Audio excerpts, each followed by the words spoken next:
guys, my name is Nosipho Motsemme, and today's lesson will be based on Rudolf Laban's movement analysis as well as movement techniques.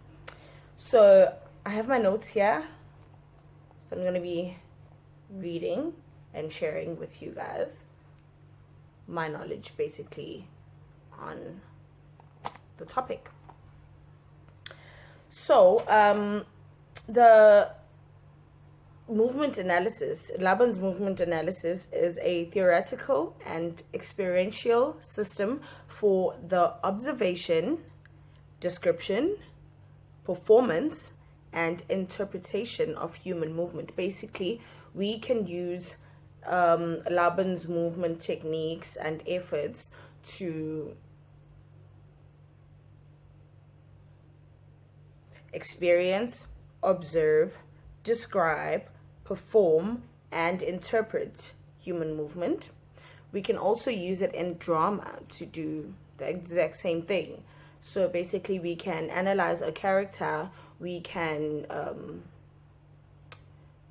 decide how you want your lines to be said using Laban's movement techniques. So you can use them in the voice as well. We'll get to the examples so you'll understand better as we go on. I will show you how it's done. All right, so Laban's movement analysis is about using movements, using set movements to show how one can use basic techniques and subtle movements to express and experiment to create a piece or a masterpiece.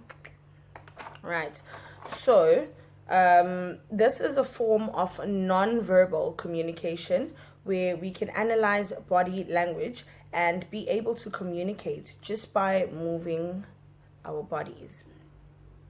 In drama, performance and acting can be done, developed, and perfected using Laban's movement efforts. All right, so now we're going to go into what these are and not really how they're done, because they can be done in any way. You just have to listen to what the word is and what its description is, and then you move your body according to that word and that description. Even if you reciting your lines, you're reading your script, then you can use that to decide how you want your lines to be said, as I have already mentioned. Right, so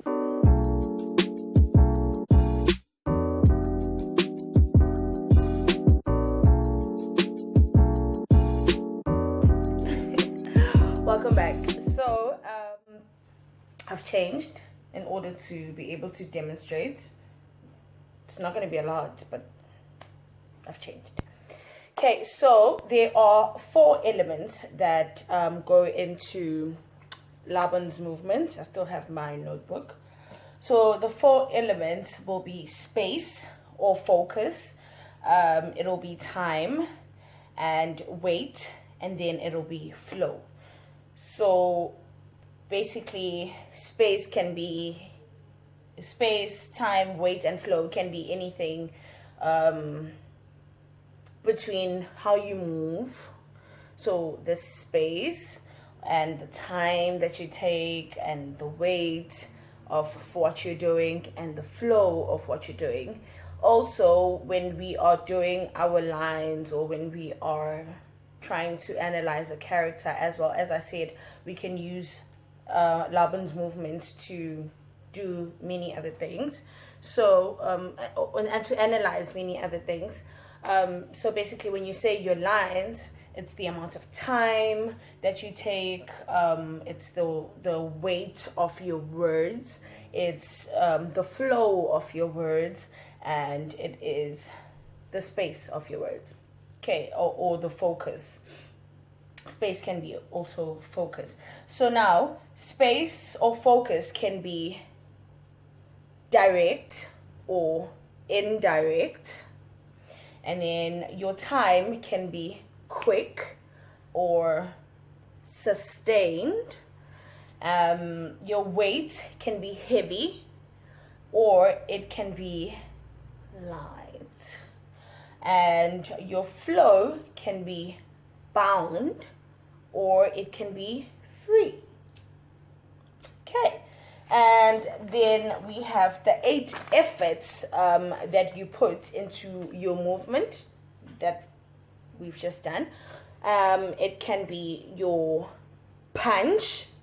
Your punch is direct, quick, it is heavy, it is bound, right? So your punch can be, so that's direct, quick, it's heavy, and it is bound, all right? And then there is the dab, that's the second one, from the 8 efforts. Your dab can be this, all right? So you can dab with your leg, you can dab with your hands, you can dab with your head, whatever you decide to use. You can dab with your words as well. Your dab is direct, quick, and light. So your dab is direct, it is quick, and it is light.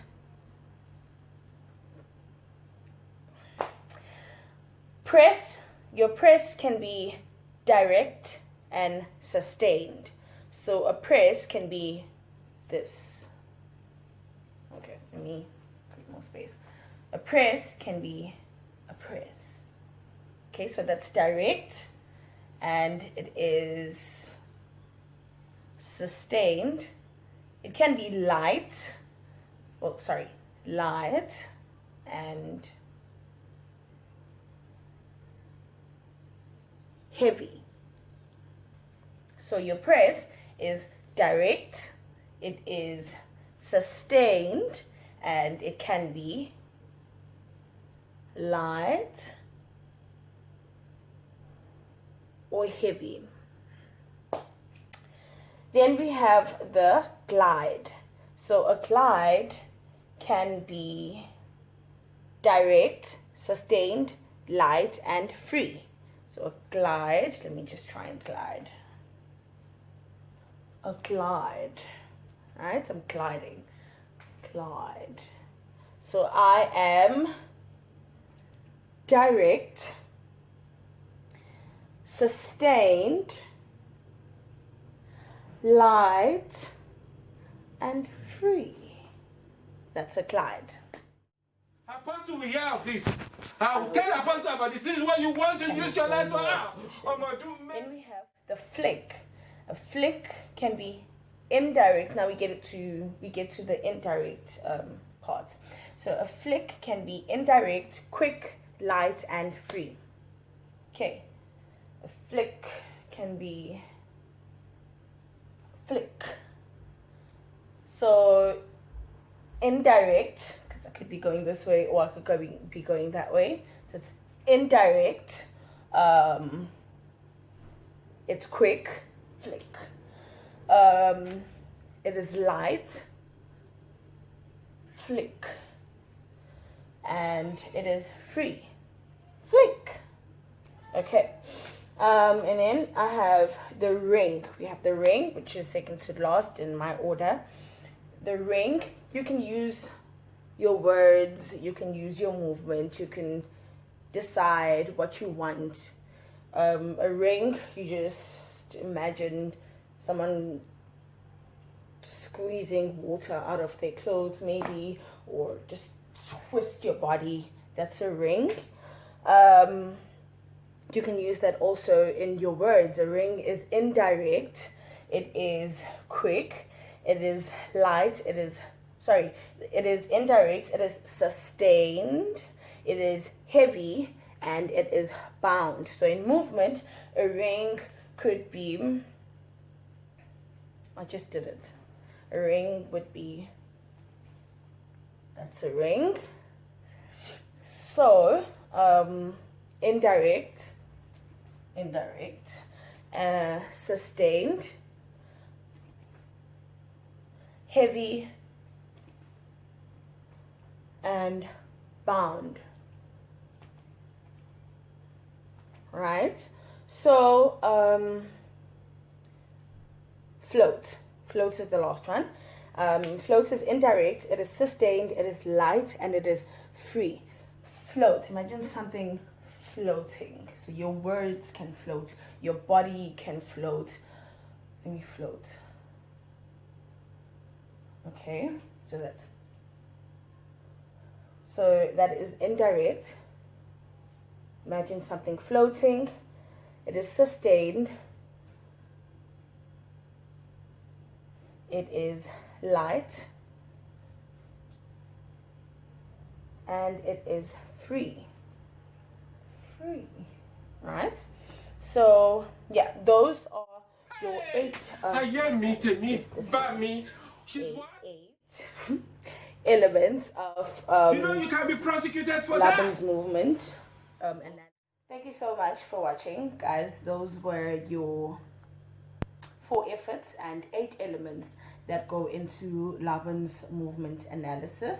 I enjoyed doing it for you, and yeah, so we can use those efforts and elements that go into Laban's movement analysis to again analyze, to learn, or to produce a character, or to determine how we should say our lines, or how we should move our bodies. Yeah, thank you so much for watching. And you will end up in McDonald's. You will end up in McDonald's. That's what I meant. I really meant what I